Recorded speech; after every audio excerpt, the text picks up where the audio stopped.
Bonjour à tous, bienvenue pour ce débat à Saint-Cergue. Ils sont 5 candidats en lice pour l'élection complémentaire, 5 citoyens pour reprendre et succéder le poste du démissionnaire Dominique Gaffner. 3 d'entre eux sont avec nous ce soir et avant de vous les présenter, notez que Rose Birchler et David Pinel, tandem de postulants en couple, ont tous deux décliné notre invitation, mais on leur souhaite évidemment bonne chance. Place aux présentations dans l'ordre défini par le tirage au sort auquel a procédé le bureau du Conseil. Stéphanie Pontus, bonsoir.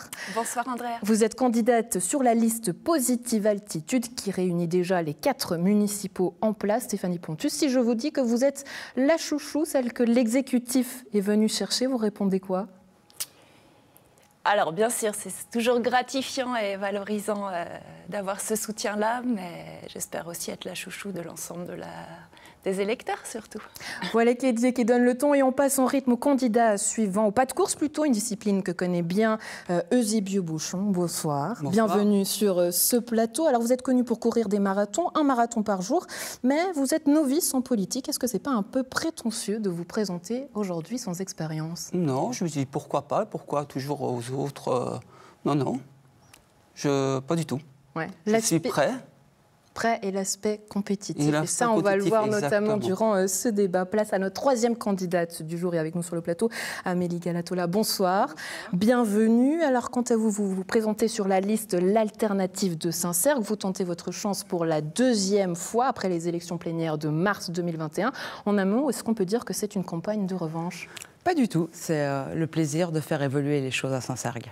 Ouais, faire évoluer les choses à Saint-Cergue, voilà peut-être un point commun entre vous tous. Vous l'aurez compris, à Saint-Cergue, donc village touristique de 2700 habitants, vous aurez le choix alors de remplacer ce 5e candidat. On va donc parler de la vie à Saint-Cergue, de ses attraits, peut-être aussi ses défauts et de vos ambitions, chers candidats, pour votre village. Mais déjà, question ouverte, à qui veut prendre la parole déjà sur ce fait, ce couple qui s'est présenté aujourd'hui en tandem, vous en pensez quoi ? J'ai absolument rien. Personnellement, j'ai absolument rien à leur dire, quoi, parce que étant donné qu'ils sont pas là, je vais pas les juger. Ouais. Non, sans jugement. Hein. C'est vrai que ça peut être, on ne sait pas, un défi qu'on se lance comme ça en couple. Ça peut paraître surprenant. Vous avez tous une vie de famille. Est-ce que vous vous seriez lancé dans ce pari-là, Amélie, par exemple ? Moi, en couple, non, je ne pense pas qu'on se serait mis à 2 là-dessus, parce que chacun, lui, a aussi beaucoup de travail à côté. Donc encore ça, plus, ça serait beaucoup. Ouais, Stéphanie Pontus, je sais que vous connaissez notamment Rose Birchler, puisqu'elle est notamment conseillère communale, mais le fait de se présenter comme ça à 2, vous en pensez quoi ? Moi, je pense qu'il y a assez d'autres domaines dans la vie de couple sur lesquels on peut batailler. Et au-delà du fait qu'il soit un couple, moi, ce qui m'a un petit peu plus marqué, c'est le fait que Rose attende un enfant pour le mois de mars. Et quand on sait vraiment l'implication et tout l'investissement que la fonction demande, ça me paraît un petit peu dur de cumuler une vie de jeune mère de famille et puis une vie politique en parallèle. On va commencer par ça, peut-être l'investissement, vu que vous me lancez là-dessus. C'est vrai que c'est intéressant. Vous vous présentez aujourd'hui pour reprendre la place du vice-syndic Dominique Gaffner, qui a démissionné de l'exécutif pour la fin, donc il y a quelques mois déjà. Mais il était porteur de plusieurs projets importants. On le disait notamment très fatigué. Est-ce que ça vous fait peur, peut-être, Stéphanie Pontus ? Après, moi, je suis vraiment pleinement consciente de ce que ça représente. Et puis, j'ai d'ores et déjà pris les devants. Je sais tout à fait le temps que ça demande. Donc, je me suis déjà approchée de mon employeur pour demander une réduction de mon taux de travail si je venais à être élue. Mais ça demande quoi comme temps, vu que vous en parlez ? Alors, moi, je dirais un vraiment minimum de 20% et je tablerais plus sur un 30%, oui. Oui. Amélie Galatola, justement, ce nouveau engagement, c'est vrai que vous vous êtes un peu frotté au monde de la politique lors de ces élections, notamment communales, mais c'est quelque part une nouveauté pour vous, vu que vous ne faites pas partie non plus du Conseil. Est-ce que ce rôle-là, il est possible quand on n'a aucune expérience ? Tout est possible dans la vie. Tout ça, il faut juste se donner l'envie et le besoin de le faire. Donc actuellement, moi, je suis secrétaire du syndicat des entretiens des Polesses, qui est à Saint-Cergue, justement, et ça me prend aussi du temps. Donc moi, je mets le temps qu'il faut pour les choses, pour les aboutir. Ouais, vous êtes également notamment responsable manifestation au transport public genevois. Comment est-ce que vous allez cumuler notamment ces temps de travail ? Ce que moi, comme je travaille beaucoup sur les week-ends, j'arrive à me dégager du temps en semaine sans problème. Et puis, j'ai aussi approché mon employeur pour essayer de diminuer mon taux d'activité. Ouais, évidemment, c'est des choses qui se préparent. Eusébio Bouchon, même question. Vous êtes, vous, à la maintenance de l'ancien hôtel de l'Observatoire avec une vie active, sportive, on l'a dit, mais se cumulent peut-être des fonctions. Est-ce que ça vous fait peur? Pas du tout. Alors, je suis tout à fait de son avis d'Amélie, donc je vais prendre aussi un peu de recul. Je vais regarder par rapport à mon employeur aussi. Écoutez, il faut voir aussi après ce que la commune nous propose aussi comme temps, comme emploi. Est-ce que c'est du 60, 70, 80 est-ce que c'est du 20? Je ne sais pas si Stéphanie le sait, mais moi, je ne le sais pas. Je pense pas si Amélie... Je ne sais pas, tu le sais, toi? Ça prend pas mal de temps. Ça prend du temps, mais... c'est voilà. Vraiment le minimum, ça sera 20%, je pense. 20%. Mais ouais, vraiment le minimum. Minimum, je pense. Donc, ouais. C'est surprenant, Eusébio Bouchon, mais c'est très joli à voir. Vous y allez de manière très candide, comme ça, quelque part, comme si vous découvriez ce monde-là. Pourquoi vous engagez? Parce que je suis en fait, j'ai une motivation et puis en fait, je suis en beaucoup de désaccord avec cette municipalité. Donc il y a certaines choses qui ne jouent pas dans plusieurs domaines. Donc dans l'organisation, dans les aides ça s'appelle comment, des associations, des restaurateurs, de beaucoup de choses.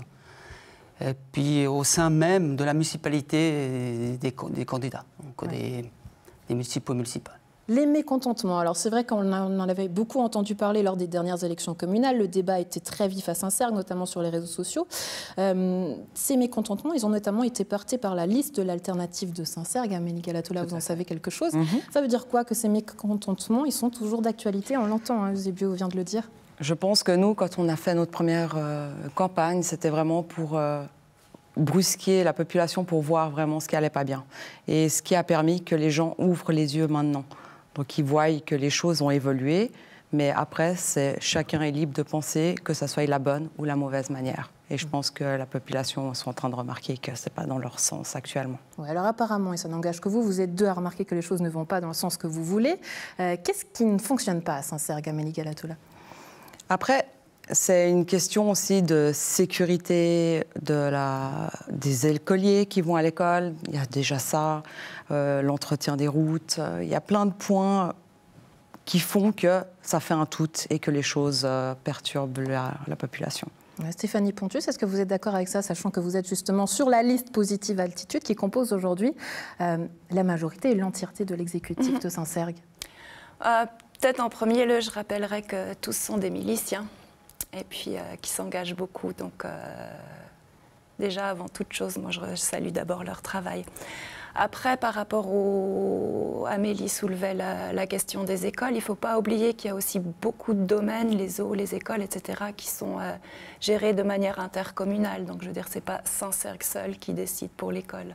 Ça, c'est tout un réseau et il y a beaucoup de choses qui se font aussi comme ça. Je suis d'accord, mais ce que je ne partage pas avec vous, la sécurité des écoliers qui vont à l'école, c'est propre à la commune de Saint-Cergue.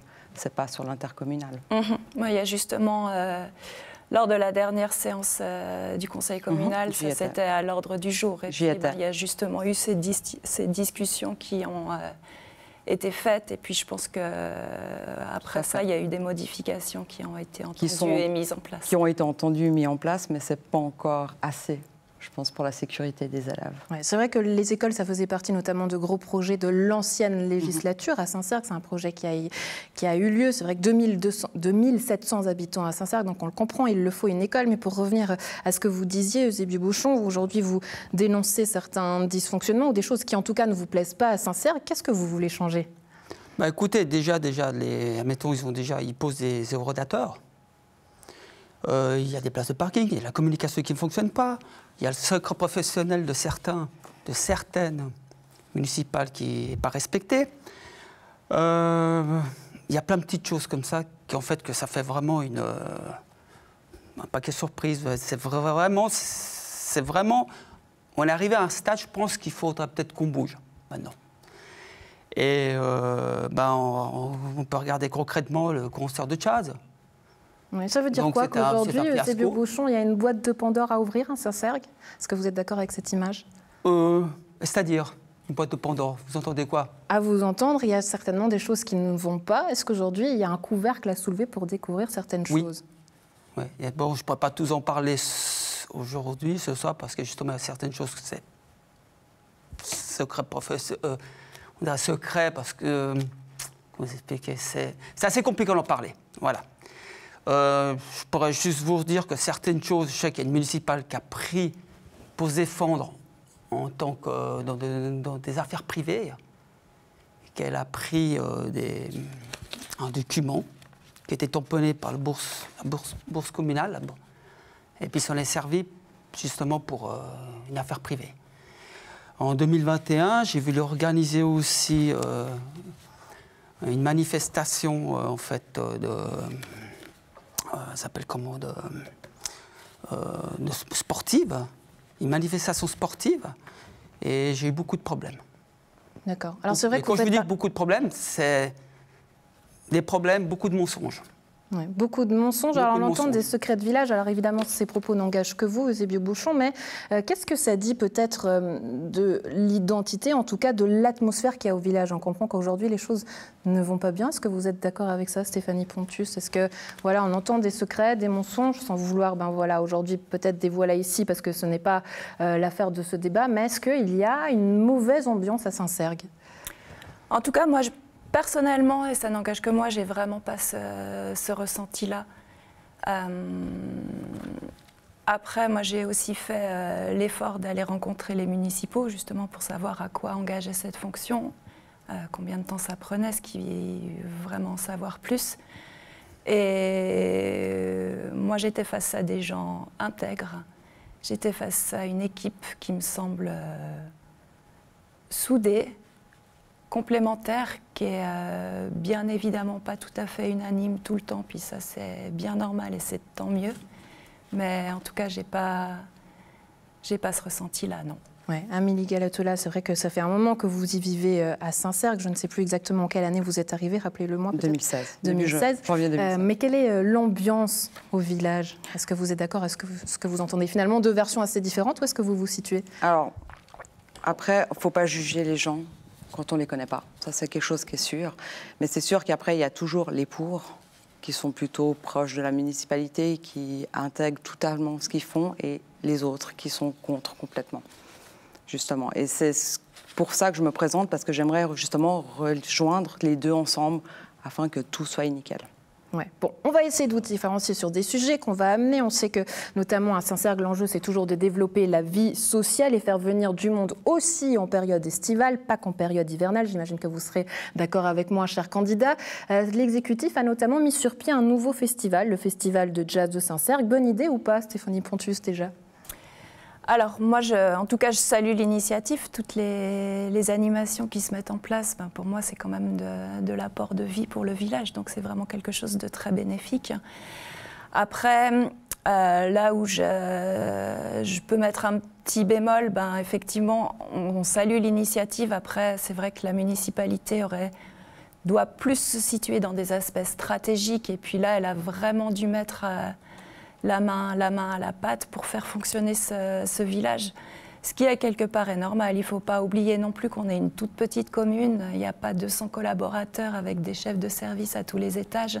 Donc, quand on est dans une commune comme celle de Saint-Cergue, à un moment, il faut aussi être un petit peu dans l'opérationnel. Ouais. C'est intéressant ce que vous dites, c'est-à-dire qu'aujourd'hui, Saint-Cergue manque de stratégie. Comment est-ce que vous pouvez aujourd'hui être une solution à ce problème-là par votre candidature? Par ma candidature, alors j'ai certes une vue d'ensemble sur les différents défis en cours. Après, personnellement, moi je me profilerais plus sur le dicaster du tourisme, même si évidemment ils ne sont encore pas définis et puis qu'ils le seront par la suite avec la nouvelle personne élue et en accord avec tout le monde. Et puis là, c'est vraiment où j'ai les connaissances et les compétences et puis que je pourrais vraiment amener une vraie vision touristique. Pourtant, forcément, un festival de musique, ça amène du monde, ça amène du tourisme, ça fait bouger les choses, ça va dans votre sens. Ça va dans mon sens, effectivement. Après, il y a certainement un recalibrage à faire. Je pense qu'il aurait fallu travailler plus en amont aussi, pas négliger la préparation et le temps que ça prend. Mais en tout cas, sur le fait de l'initiative, pour moi, elle ne peut qu'être saluée. Ouais, c'est une première édition quand même, Eusébie Bonchon. Pour vous, bonne ou mauvaise idée, ce festival de jazz à Saint-Cergue, par exemple, pour faire amener du monde et finalement consolider cette vie sociale? Disons que c'est une très bonne idée. Où je reproche, c'est que c'est la commune qui ait organisé ça. Il y a des associations, il y a des commerçants à Saint-Cergue. Pourquoi pas leur donner du travailleux? Pourquoi pas faire des subventions qui puissent organiser? Ce qui me concerne, ce n'est pas la commune de Saint-Cergue de s'occuper d'un concert. On ne vient pas organisateur du jour au lendemain. Et ça a été fait vraiment un peu... Comment on fait, voilà, animatif, vous savez, on donne un petit coup de maquette, hop. Mais ça a été vraiment fait, je trouve, vraiment pas... Pour une commune, ça n'a pas été fait professionnellement. Alors vous-même, vous aviez fondé l'association Events Saint-Cergue, donc vous avez la matière finalement et de l'expérience dans les manifestations. Qu'est-ce que vous auriez fait autrement? Écoutez, j'aurais déjà fait un comité, avec chaque personne une responsabilité.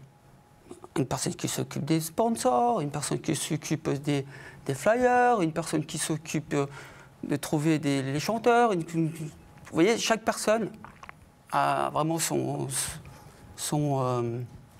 sa base. Ouais. Amélie Galatola, pour ce festival de jazz de Saint-Cergue, bonne ou mauvaise idée, qu'en pensez-vous? C'était une bonne idée, mais pas assez de préparation. Un minimum pour faire un bon festival, c'est une année de préparation pour chercher les sponsors, les artistes, de mettre l'histoire en place, c'est minimum une année. Ouais. Moi qui est bénévole dans un festival sur Genève, et je le vois, c'est une année de préparation.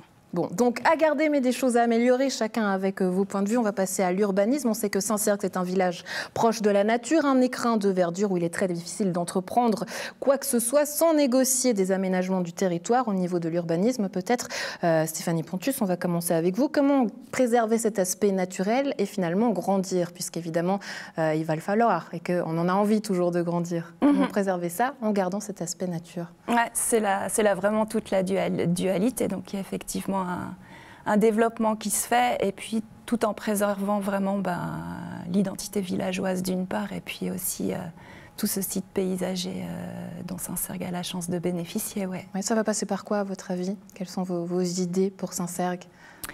Après, Saint-Cergue ne fait pas non plus seules les choses. Il y a toujours aussi le canton qui intervient à différents niveaux non plus. Donc à chaque fois, il y a quand même des garde-fous. Et puis, on ne peut pas faire tout et n'importe quoi.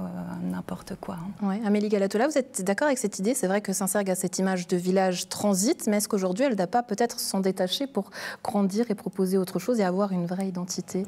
Alors l'identité, elle y est actuellement. Hein. On a quand même une vie de village, on a l'école, on a vraiment tous ces commerces qui sont très riches au village. Et de trop grandir, ce n'est pas bon non plus.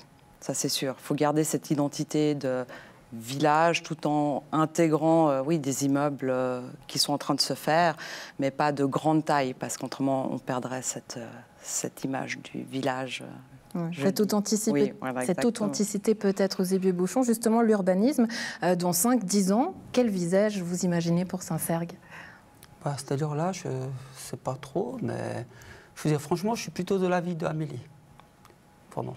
Donc on garde quand même cette identité avec des villages sans trop construire, sans bétonner. Exactement.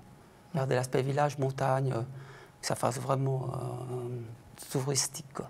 Touristique, mais genre montagne, quoi. Vous voyez ce que je veux dire? Pas ville. Ouais, garder cet aspect authentique avec des chalets, bien entendu, et préserver la nature. J'aimerais vous entendre sur un autre aspect, c'est la mobilité, puisque j'imagine, en tant que citoyen, vous savez ce qui concerne aujourd'hui la commune. Il y a une petite boîte à idées aujourd'hui à la commune. On vous demande notamment, chers citoyens, de vous prononcer sur la mobilité. Quel genre de mobilité vous souhaitez pour demain? Alors Stéphanie Pontus, Amélie Galatola, la mobilité, ça vous concerne, puisque ça fait partie finalement de vos métiers. Mais la mobilité de demain à Saint-Cergue, notamment, ça va passer par quoi? Sachant que c'est une ville de transit qu'il va falloir aménager, que souvent les routes sont bouchées pour monter, qu'on parle souvent de sécurité, de problèmes. Quelles sont les priorités pour Saint-Cergue en matière de mobilité déjà pour demain, Stéphanie Pontus? Alors après, bon, le transit qui amène sur Saint-Cergue, ça c'est pas vraiment au niveau de la commune. Après, la commune de Saint-Cergue est quand même très très bien desservie par un train que je connais assez bien, il me semble, avec quand même des possibilités toutes les demi-heures d'avoir un train, et ce du lundi au dimanche. Après, d'autres modes de mobilité, ça serait aussi de développer un petit peu ces aspects de mobilité douce aussi. Ouais. En tant qu'assistante de direction Union Saint-Cergue et Transport public, justement, est-ce qu'on n'est pas venu vous chercher un petit peu pour ça, parce qu'on aurait une carte à jouer en matière de mobilité? Non. Non, de toute façon, il y aurait clairement un conflit d'intérêts. Donc ça, c'est sûr que si je devais être élue le dicastère de la mobilité, il ne serait jamais pour moi. On est bien d'accord avec ça, ouais. Ouais. Amélie Galatola, on sait que les voitures, le parking, c'était finalement aussi le combat de votre parti aujourd'hui. Est-ce que vous êtes satisfaite ou est-ce qu'il y a des choses à changer, le parking? Alors parking, non, nous on avait dit qu'il fallait que dans notre programme c'était la gratuité pour les usagers, les habitants de Saint-Cergue. Et actuellement il y a quelque chose qui a été mis en place de payer avec 90 minutes gratuites et un macaron à 400 francs annuels. Alors qu'on sait que Genève, pour ses habitants, ils sont à 200 francs annuels. Donc je ne comprends pas qu'on arrive à se comparer à des villes alors qu'on a un village. Et pour la population villageoise, je trouve que c'est dommage d'en arriver à ces prix-là. Ouais, Amélie Galatola, comment vous allez faire lorsque vous allez, si vous êtes élue, arriver au sein de cet exécutif? On sait que finalement vous serez la seule. Est-ce qu'il sera réellement possible de faire changer les choses? Rien n'est impossible dans la vie. Rien n'est impossible, simplement qu'il faut avoir les clés pour pouvoir arriver à faire évoluer les choses dans le bon sens. Ouais, Eusébio Bouchon, en matière de mobilité, justement, c'est vrai qu'on a entendu beaucoup de mécontentement lors de ces élections, on le disait, communales tout à l'heure, mais vous, votre avis sur la question, c'est laquelle, la mobilité? Qu'est-ce qui peut être mieux fait à Saint-Cergue? C'est vraiment déduire les véhicules, le passage des véhicules, faire l'utilisation le maximum de l'Union Saint-Cergue. Ils ont fait un splendide parking à la Gévrine. Et pourquoi pas l'utiliser pour certains frontaliers, je ne sais pas, ou faire... Vous voyez ce que je veux dire? Il y a beaucoup trop de véhicules qui passent, ça sert beaucoup trop. Et puis je rejoins Amélie, je trouve qu'il n'y a pas de sécurité pour les enfants, il n'y a pas grand-chose, les trottoirs, il manque des trottoirs. Voilà. Je pense que la commune de Saint-Cergue devrait faire vraiment un effort là-dessus. Ouais, développer le covoiturage, ça serait une solution? Exactement, justement, le covoiturage avec le parking de la Gévrine. De la Gévrine, ça serait vraiment un emplacement idéal, justement pour tous ces fameux frontaliers qui viennent. J'ai rien contre, mais c'est pour déduire la fluidité de... Ouais, j'entends une respiration de ce côté, Amélie. Non, pas du tout. Bon, pas à prendre. Après, juste pour revenir sur la question des horodateurs, le stationnement est seulement payant la journée. Et avec ces 90 minutes gratuites, comme disait Amélie, si vous vous parquez à 16h30 et puis que vous repartez le lendemain à 9h, vous ne déboursez pas un centime. Et après, par rapport au fait aussi que le parking de la Gévrine soit payant, en fait, il y a eu un gros financement régional pour ce parking. Donc, on ne peut pas ne pas payer les habitants de Saint-Cergue et payer ceux de la région, alors que la région a payé pour ce parking. Alors, ce n'est pas que cela.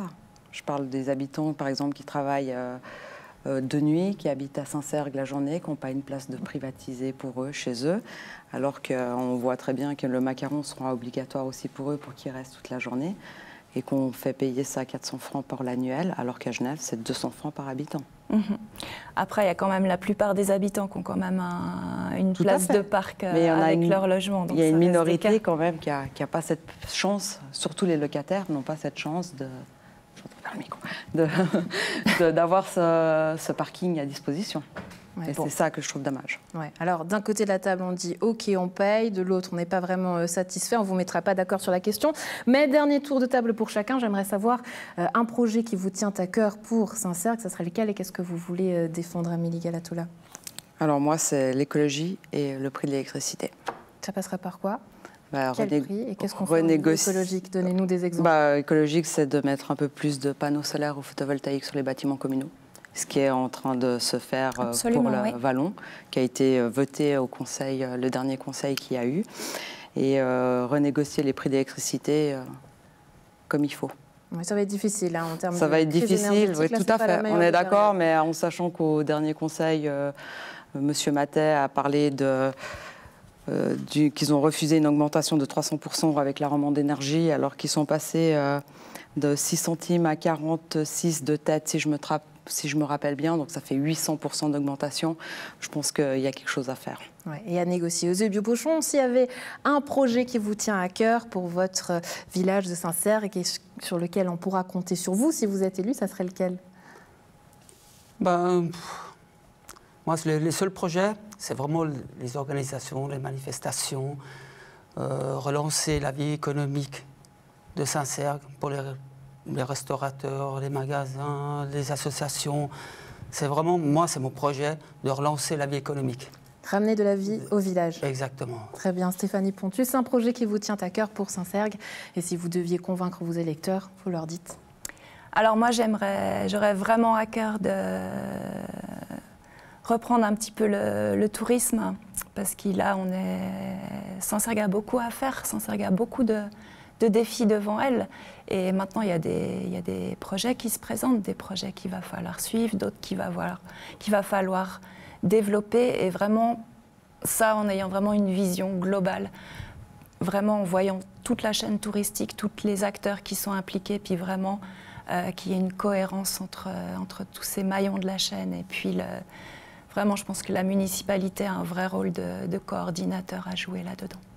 Stéphanie Pontus, Eusebio-Bochon, Amélie Galatola, merci beaucoup d'avoir été avec nous pour ce débat. On citera évidemment encore Rose Birchler et David Pinel qui n'ont pas pu être avec nous aujourd'hui pour ce débat, mais qui sont également en lice pour ces complémentaires à Saint-Cergue. Rendez-vous le 27 novembre pour les résultats et ce premier tour des élections. Merci de nous avoir suivis. Merci, chers candidats, d'avoir été avec nous. À très bientôt. Bonne chance à vous. Merci. Et puis, on se réjouit de suivre ces élections en votre compagnie. À très bientôt. Au revoir. Merci, Andrea.